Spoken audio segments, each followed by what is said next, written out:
Bonsoir chers internautes de Damel TV. Aujourd'hui nous sommes à Guédiawaye et nous sommes à la rencontre du président des artisans du département de Guédiawaye. Et bonsoir monsieur Mbaye. Bonsoir. Comment allez-vous? Ça va très bien. D'accord. Alors le thème de l'émission portera sur les problématiques des artisans du département de Guédiawaye. Alors monsieur Mbaye, présentez-vous s'il vous plaît. Bonsoir chers internautes de Damel TV. Bonsoir à l'ensemble de ceux qui sont en train de nous regarder. Je m'appelle Mbaye Seck, comme vous dites, Elhadji Babacar Seck. Je suis le président du village artisanal de Guédiawaye et en même temps le président du regroupement des artisans du département de Guédiawaye. Dans l'ensemble des corps de métiers suffigurés. Alors, il paraît qu'on est en train de déguerpir le département de Guédiawaye concernant les artisans qui sont un peu éparpillés. Alors, expliquez-nous un peu. Merci, ça me fera plaisir de répondre sur ces questions-là. Et Dieu merci pour le compte des artisans.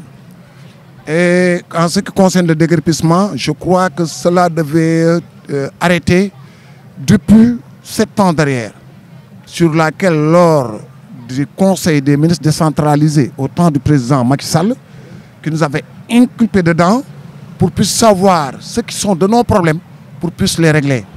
Et en ce moment-là, on l'avait sollicité sur les 4 F, qui étaient nos principaux problèmes, c'est-à-dire la formation, la formalisation, le foncier et le financement. Et aujourd'hui, je vous ai entendu parler du déguerpissement, parce qu'il y a l'absence du foncier, d'un côté. Mais de l'autre, au moins, on avait plaidé, et avec l'ensemble des conseils de la ville du département de Guédiawaye au temps d'Aliou Sall, qui avait délibéré. Parce que, pour pouvoir délibérer, en ce moment-là, pour que le secteur de l'artisanat puisse au moins régler ses problèmes. Parce que le problème de déguerpissement, on était contre le déguerpissement sans recasement. Parce que l'État doit au moins, comment dirais-je, l'État doit prévenir beaucoup de choses. Sinon, en faisant cette consultation-là, nous avons dit les manquements sur lesquels je viens de vous dire. Et cela a été réglé. Raison pour laquelle, pour être plus bref, le président même, à part ce qu'avait fait la mairie, délibéré, comme le fait que la délibération était un acte social, c'est une demande sociale plutôt. L'ensemble, parce que avant Guédiawaye était une cité dortoir. Maintenant c'est une ville pleine. Il doit avoir au moins les outils nécessaires pour être une vraie ville. Une vraie ville.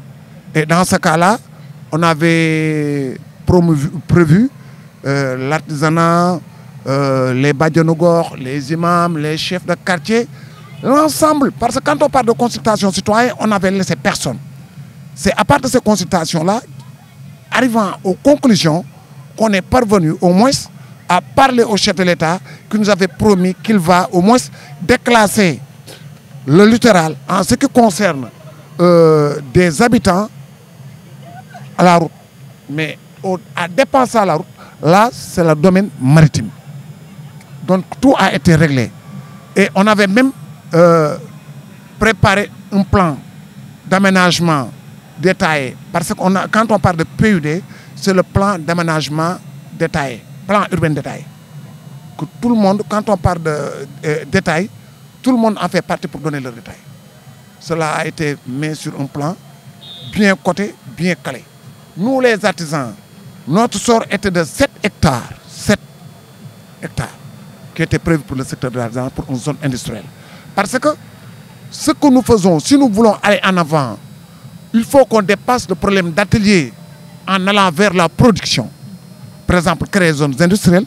Là, il y a les menuisiers métalliques, il y a les menuisiers bois. Aujourd'hui, si nous parvenons à avoir une demande de 1 million de tables bancs pour les établissements, nous aurons là où les faire, où les mettre et les garder. avec une date de contrat très bien limitée. Parce que ça sera une chaîne de valeur. Le menuisier métallique travaille et donne le menuisier bois. Il monte, on s'installe et c'est terminé. Mais un atelier qui compte que 4 mètres carrés, on ne peut pas garder même les outils plus 20 tables. On était allé vers cette industrialisation-là à des chaînes de valeur par rapport à nos métiers. Ainsi que le teinturier, ainsi que le menuisier, ainsi que le tailleur.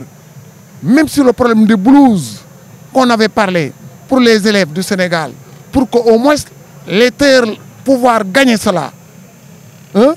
Mais au moins, il fallait avoir une chaîne de valeur. Ceux qui coupent, ceux qui sont en train de coudre, et ceux qui sont en train de terminer et paqueter, pour paqueter.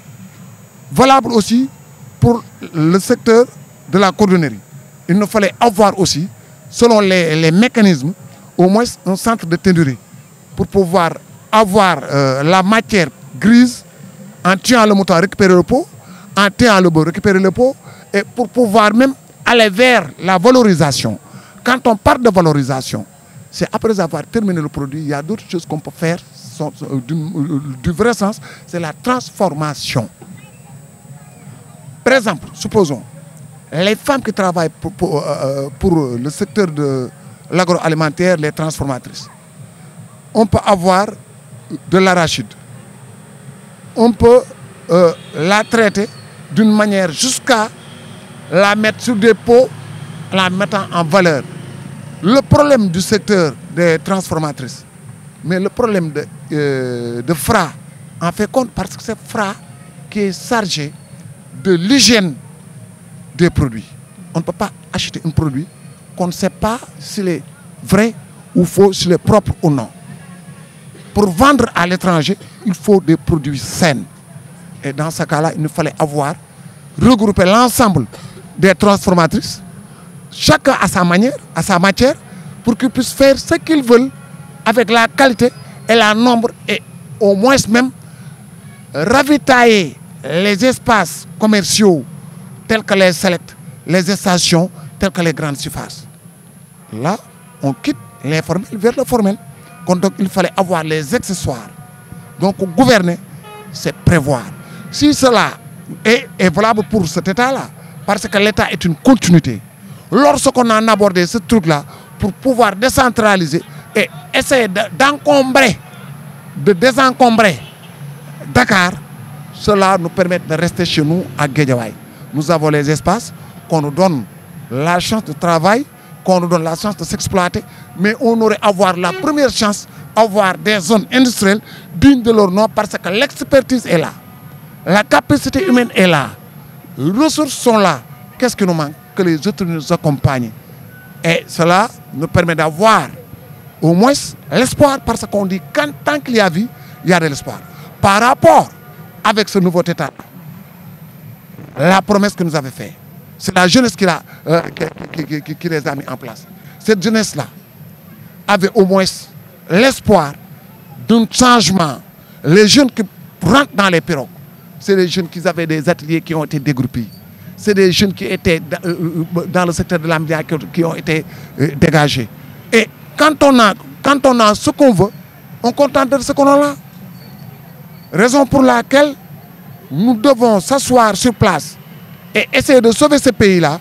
Parce que quand nous avons des jeunes qui n'ont pas de métier, qui ont été à l'école jusqu'à avoir 17 ans, 18 ans, s'ils se l'ont rejeté, c'est au secteur de l'artisanat de récupérer. Donc il faut les mécanismes qu'il faut au niveau du département qui s'appelle selon les équipements. Il faut former, faire apprendre, faire savoir pour avoir une jeunesse qui peut aller n'importe où dans le monde. Avant, on disait que c'est les Sénégalais qui faisaient beaucoup de travaux à travers l'Afrique. Aujourd'hui, les centres professionnels sur lesquels nous avons sont été complètement rayés. Il y a le lycée de la Fosse qui est là, qui parvenait même à faire des pièces de rechange comme ce que fait l'industrie nigérienne. Les Nigériens ont des capacités de créer des pièces mécaniques. Et tout ça s'apprend. Mais si nous avons cet espace-là, avoir aussi au-delà de ces espaces-là, des espaces d'apprentissage pour former le relève, aujourd'hui, on ne veut pas arriver à ce moment-là, à ce truc-là. Donc, ce que pouvoir nous aider par rapport au dégrispement, c'est nous mettre sur des places sur lesquelles on n'allait pas nous déloger, on sera logé là-bas pour toujours. Parce que cela fait partir de ce pays-là. Ce que vous portez là, c'est les artisans. D'en bas en haut, des chaussures à la slip, tout a été conçu par des artisans. Le moment du Covid, lorsqu'on ne parvenait pas à mettre la main sur les masques, les artisans sont sortis pour pouvoir au moins apporter les expertises. Et même à travers l'Europe, tu vois des masques en wax selon le motif africain. Donc, si nous accompagnent, nous serons là où vous allez. Mais ce que nous avons fait, les accidentaux, ils nous ont amenés à la fin pour ne pas parvenir à réfléchir. Et pour cela puisse cesser, il faut qu'on accompagne les cultivateurs qui sont des artisans, accompagner les pêcheurs qui sont des artisans, mais accompagner ceux qui sont en train de travailler, les habitants et les sites et les outils des instruments de ce pays-là pour que ce pays-là puisse développer.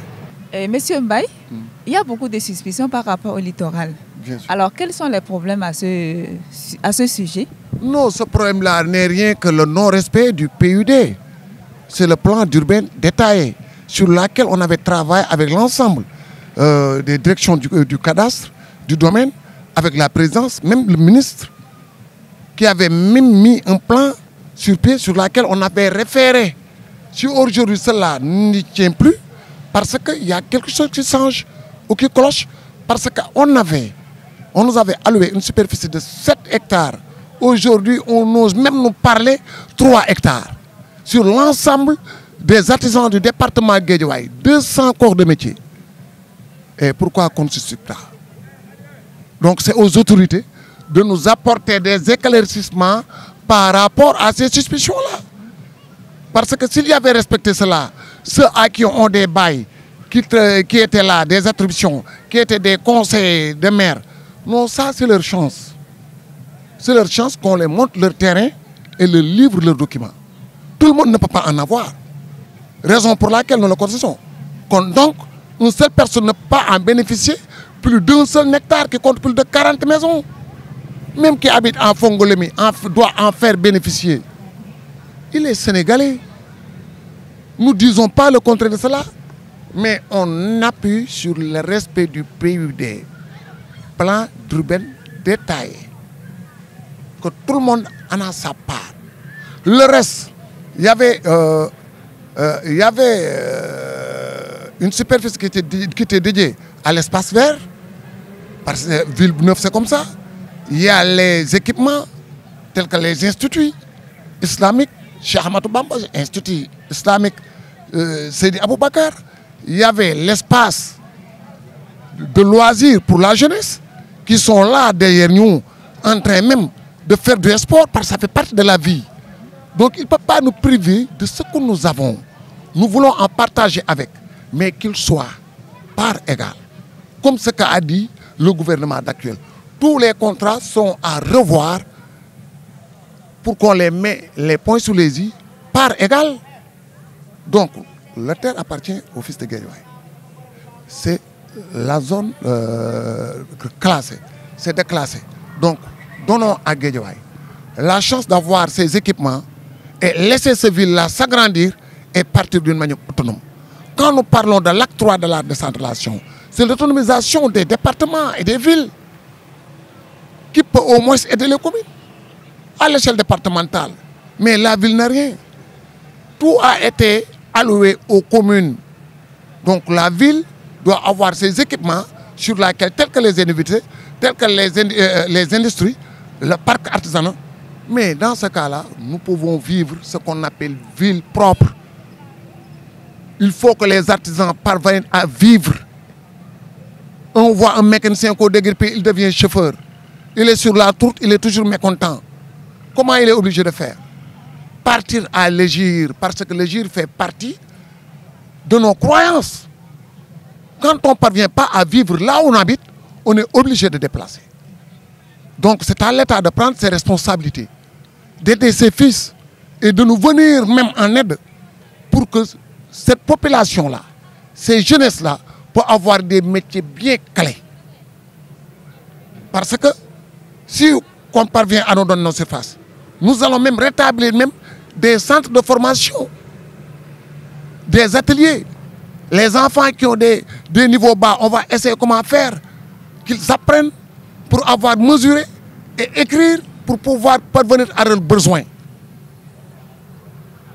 Donc, l'encadrement, nous pouvons le faire, mais c'est à l'État de nous accompagner. Ce que nous avons demandé, ils avaient manqué de tribunal à Guédiawaye, et depuis ils ont fait là-bas sur le littoral. Ils ont créé le BRT, le parking est là-bas, et c'est pourtant c'est la ville qui avait délibéré. Donc dans ce cas-là, nous n'avons pas de problème qu'on nous donne ce qui nous appartient. Donner à César ce qui lui appartient pour que César peut rester César. Ça, je peux vous le dire. Et on ne peut pas rester muet comme ça. Nous sommes en train de voir le secteur artisanal d'une manière générale avec l'ensemble des autres, tels que les Badjanogor, les imams, les chefs de quartier, les artistes, les lutteurs, tout le monde en avait part sur le littoral. Et on fera debout face à ces fléaux-là. Ça est en train de gangrener le département. Les uns ne se parlent pas. Pourquoi? C'est l'État qui doit nous venir en aide pour qu'on puisse réussir notre pari et cette jeunesse-là pourra être formée. C'est ça la réalité. On pourra même parvenir à donner des quotas d'artisans qui ont été bien formés et calés par rapport aux autres les pays européens. Ils le demandent. Si vous voulez accès à Canada. Mais on part par la voie légale, que l'État nous accompagne, qu'on part augmenter notre expérience et le reste reste notre travail. Nous ne pouvons plus partir. Tu vois, en tant que, par exemple, il n'y a pas de sérieux de ce que nous prenons et la manière dont on traite le secteur de l'artisanat. Parce qu'on ne peut pas former des gens. Toutes les femmes sont formées dans le secteur de la transformation. Mais elles ne parviennent pas à produire. Elles n'ont pas les moyens, elles n'ont pas été accompagnées. Et dans ce cas-là, je lance appel au directeur du FONGIP sur lequel le regroupement des artisans département avait laissé là-bas un dossier de partenariat tripartite sur lequel on a travaillé avec Crédit Mutuel pour au moins qu'il nous aide selon les financements, mais la banque nous accompagne selon les cautions pour qu'on puisse avancer. Mais on ne peut pas en vouloir vous remettre un devis de 2 millions, tu reviens, tu me donnes 1 million de francs CFA. Vous avez détourné là où je devais aller, ça ne peut pas être complet. Souvent, l'artisan parvient à la manger. Je te demande 20, donne-moi 20 et tu me poursuis. Tu me donnes la moitié, je ne peux plus continuer. Donc, nous sommes là pour travailler pour ce pays-là. Depuis que je suis né, je travaille dans le bénévolat. Que Dieu me survienne en aide. Si je ne travaille pas, je suis en train de faire de la médiation. Parce que cela nous doit. On doit rendre ce pays-là ce qu'il nous a fait de nous. Mais tout un chacun veut dire que qu'est-ce que ce pays-là doit faire de moi ou doit faire de moi? Mais on doit se poser la question, qu'est-ce qu'on doit faire ce pays-là? C'est ce que nous voulons faire pour ce pays-là. Le secteur de l'artisan a tenu debout pour pouvoir apporter son expertise et sa contribution. C'est nous les fils de ce pays-là, c'est à nous de construire ce pays-là. Mais si on ne donne pas la chance d'apprendre le métier comme il faut, nous aider comme il faut, vraiment, c'est nous mettre dans la brèche. Vraiment. Merci, monsieur Mbaye. Merci. Alors, dites-nous, quel est votre mot de fin actuellement? Quel est mon? Votre mot de fin. Bon, être content de vous, parce que ça part de la panafricanisme. Vous êtes africaine, mais vous n'êtes pas sénégalaise. L'accent vous montre. Mais ce que Dieu nous a donné n'est pas partout, n'est pas eu partout. Donc, attachons à nos relations, à nos coutumes et nos valeurs. C'est ce qui nous a laissé là jusqu'à présent. On ne peut pas aller emprunter des valeurs et se perdre et de demander où sont nos valeurs. Parce qu'on les a laissées derrière nous. L'Africain, le respect, le travail, s'entraider, c'est ce qui s'est passé en Afrique. Aujourd'hui, tout est devenu un opportuniste. On est habitué à vivre en famille, en solidarité avec la sociale. Mon dernier mot n'est que les artisans. Donnons-nous la main dans la main. Donnez chacun ce qu'il peut faire, ce qu'il ose faire et ce qu'il a assimilé de faire et restons derrière. Ceux qui ne savent pas là où nous allons, on ne peut pas les attendre. Le regroupement des artisans du département de Guédiawaye a pris tous ses responsabilités et ses engagements pour mettre là où il doit mettre et être présent un peu partout où il doit être présent. Mon dernier mot, quand on parle de politique, association politique, c'est des associations privées publiques. Ils défendent des intérêts. Nous, notre intérêt, c'est notre secteur. Unissons nos forces, allons-nous ensemble et essayons d'être présents au niveau du Parlement, là où on règle les problèmes. On est habitué à donner nos cartes d'autre part. Là où, ce que j'ai en train de demander aux artisans de créer leur mouvement et de participer pour aller être présents au niveau de l'Assemblée nationale. Ce qu'a fait les cultivateurs, ce qu'a fait les pêcheurs et nous le reste. Et pourtant, chaque élection, on aille voter. Pour aller voter, ta carte et ta parole. Je dis ma carte, mon métier. Selon le logo de notre mouvement, ma carte d'identité, mon métier. Ma carte d'électeur pour mon métier. Je vote pour le bon sens. Le bon sens se trouve, on doit se réunir, avoir des interlocuteurs qui vont aller nous représenter dignement si nous voulons participer correctement dans ce pays-là. On ne peut pas envoyer une lettre et le porteur laisse sa lettre pour pouvoir parler de votre lettre. Quand on part dans un parti politique, on part sur les dynamiques du parti. Quand on part pour un mouvement, on part sur les dynamiques du mouvement et les principes et de ce qu'ils veulent. Et je vous remercie une fois de plus. Remercier aussi votre organe d'Amel. Ça me fait un très grand plaisir parce que moi je suis de Kadior. Okay, ça fait plaisir également. Ah voilà, moi je suis de la capitale de Kadior. Moi je m'habite à Kébémer. D'où a été venu l'ancien président du Sénégal, le président Abdoulaye Wade. Que Dieu le bénisse, que Dieu le garde très longtemps. Mais ce que nous voulons, appel aux autorités, aidez-nous à pouvoir participer dans ce pays-là pour que puisse réussir. Merci. Merci, M. Mbaye. Alors, nous sommes à la fin de notre émission Parlons de l'artisanat. Alors, M. Mbaye, nous vous remercions pour ce temps accordé. Merci à vous. Ok. Alors, chers internautes, nous vous remercions pour le temps accordé et nous vous donnons rendez-vous au prochain numéro. Et nous espérons que les autorités ont bien reçu la requête du président des artisans du département de Guédiawaye, M. Mbaye Seck. Merci beaucoup. Merci, ça m'a fait très plaisir. Merci. Mais j'espère bien qu'à très bientôt, on doit se revoir.